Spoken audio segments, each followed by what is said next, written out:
From the Bob Mills Weather Center, meteorologist Stephen Nehrenz. Well, of course, it was a little stormy to start the morning for parts of eastern Oklahoma. We escaped any sort of major issues from a severe weather standpoint. We did have some severe thunderstorm warnings, though, and a little bit of damage. In fact, about 3:30 or so this morning, as a little brief storm with the cold front rolled through Tulsa. Rick Shields sent us his picture this morning once he got up here and had some damage at his place with his pergola, kind of the gazebo type setup there. You can see it definitely got blown down by the wind. A little bit of that ended up in the street, unfortunately. Hate to see that, Rick. And like I said, fortunately, this was relatively sporadic in most spots, but unfortunately, you know, where it did happen and caused some damage. Now, this is a loop going back to midnight, so going way back to when this storm line developed along the cold front. We did have a couple severe storms with some large hail across southeast Kansas about 1:30 or 2 o'clock this morning. This is when the line came into Tulsa, when that sporadic damage happened. And again, right behind the cold front, you know, right on the cold front, right behind it, these storms, when they're behind the cold front like this, were mainly a hail risk, but they can still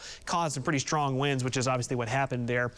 With all the instability that we had in the atmosphere, these storms still had plenty of you know, impacts with them, plenty of punch with them, even though they were behind the front. And then as that zipped off to the east, this is where we had some storms out ahead of the cold front that were a little bit more intense from a severe weather standpoint this morning across far southeastern Oklahoma. Now, fortunately for us, we didn't have a whole lot of tornado warnings. These little red boxes you see pop on as we got closer to sunrise in northwest Arkansas is where there were a lot of tornado warnings that happened this morning as that line moved off to the east with the cold front.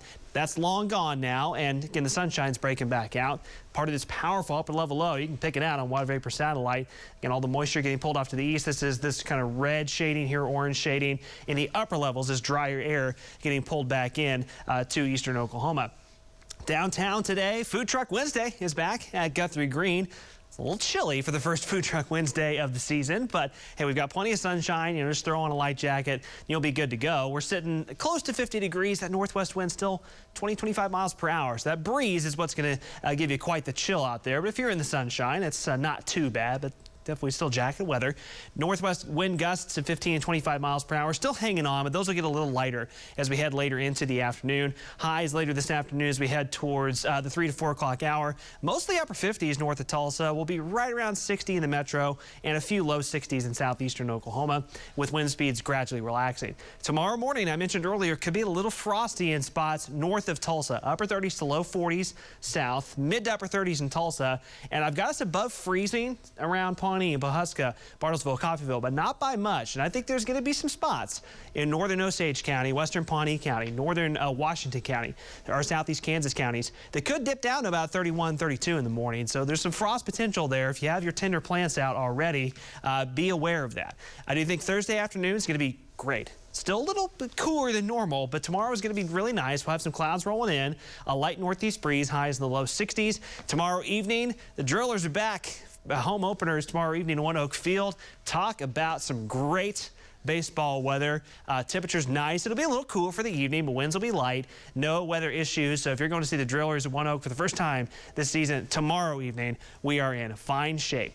Friday, Good Friday, we'll be in the mid to upper 60s. Winds still relatively light. So a little cooler the next few days, but very nice if you have outdoor plans. And then we'll warm up a bit more over the weekend. Saturday, low 70s. Still looking to climb towards the mid 70s on Easter Sunday. Great conditions. Again, if you have Easter egg hunts, outdoor activities through the weekend, it looks like weather's not going to cause very much of a problem, if at all. And then the warming trend continues into early next week. Look at those sunny skies. Finally a stretch